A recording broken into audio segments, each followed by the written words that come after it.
তুমি মনে করো ডি ইউনিটে পরীক্ষা দিবা। হ্যাঁ, এই ডি ইউনিটে তুমি পরীক্ষা দিবা। ডি ইউনিটে পরীক্ষার সিস্টেমটাকে আমি ধরে নিচ্ছি তুমি ডি ইউনিটে পরীক্ষা দিবা।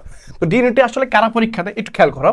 ডি ইউনিটে বেসিক্যালি তোমার হচ্ছে মানবিক, হ্যাঁ মানবিক, পাশাপাশি বিজ্ঞান, হ্যাঁ বিজ্ঞান, পাশাপাশি হচ্ছে কমার্স, হ্যাঁ কমার্স, এই তিন বিভাগের শিক্ষার্থীরা পরীক্ষা দিতে পারে। তিন বিভাগের শিক্ষার্থীরা ডি ইউনিট পরীক্ষা দিতে, অর্থাৎ এই ইউনিটটাকে আমরা সহজ ভাষায় বলি আমরা হচ্ছে বিভাগ পরিবর্তন। কি ভাইয়া? বিভাগ পরিবর্তন, এটাকে আমরা কি বলি? বিভাগ পরিবর্তন ইউনিট বলি। এই ইউনিটের মধ্যে তোমার হচ্ছে পরীক্ষা দেওয়ার জন্য যে বিষয়গুলো তোমাকে জানতে হবে সেটা খেয়াল করো। এই ইউনিটে, এই ডি ইউনিটের মধ্যে পরীক্ষা হয় চারটা বিষয়। কয়টা বিষয়? চারটা বিষয়। খেয়াল করো, প্রথমটা হচ্ছে বাংলা, হ্যাঁ বাংলা, পরেরটা হচ্ছে ইংরেজি, পরেরটা কি? পরেরটা ইংরেজি, পরেরটা হচ্ছে আইকিউ, যেটাকে আমরা সহজ ভাষায় বাংলায় বলি বিশ্লেষণ দক্ষতা।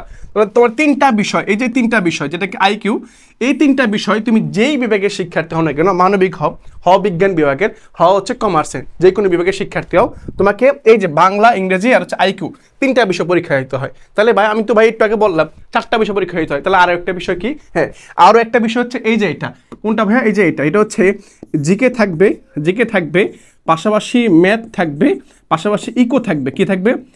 ইকোনমিক্স থাকবে। ইকোনমিক্স, ম্যাথ আর হচ্ছে জিকে, এই তিনটা বিষয়। এখানে প্রত্যেকটা বিষয় 20 মার্ক করে থাকবে, আবার 20 নম্বর করে থাকবে।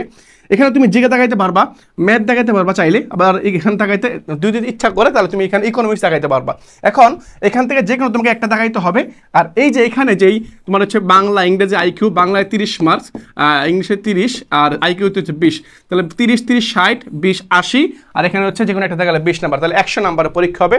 আর তোমার জিপিএ যেটা আছে, জিপিএ, এখানে জিপিএ মার্কস হচ্ছে 10 মার্কস, অর্থাৎ তোমার যে জিপিএ আছে রেখে জাস্ট 1 দিয়ে গুণ করবে, দেওয়া হবে, তাই হচ্ছে তোমার জিপিএ মার্কস।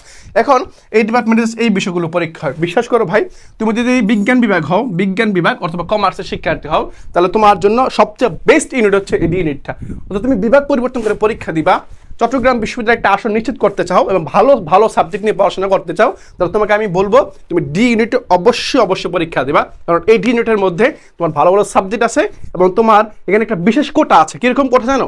সেটা হচ্ছে তুমি তোমার মেরিট পজিশন তো দূরও হয়। এখন আমি মানবিকের শিক্ষার্থী, আমার মেরিট পজিশন হচ্ছে মনে করো 1300, আর তুমি বিজ্ঞান বিভাগের শিক্ষার্থী, তোমার মেরিট পজিশন মনে করো 1700, তাহলে তুমি আমার 400 জন পিছিয়ে থেকেও সাবজেক্ট পেয়ে যাবা। বাট আমি মানবিকের শিক্ষার্থী সাবজেক্ট পাবো না, কারণ তোমার দেখেন একটা বিশেষ কোটা আছে, তোমার সাবজেক্ট রিলেটেড তোমাদের একটা কোটা থাকার কারণে তোমার মেরিট পজিশন দূর হলে তুমি সাবজেক্টটা পাচ্ছ। ডিসিশনটা এখনই নিয়ে নাও, শুরুর সময় এখনই, এখন চিন্তা করতে হবে তুমি কোন ইউনিটে পরীক্ষা দিবা। বেস্ট ইউনিট হচ্ছে তোমাদের এটা, মানবিক বলো, বিজ্ঞান বলো, এবং হচ্ছে তোমার হচ্ছে কমার্স বলো। যারা ল নিয়ে পড়তে চাও বা ইকোনমিক্স পড়তে চাও তাদের জন্য এই ইউনিট হচ্ছে বেস্ট একটা ইউনিট।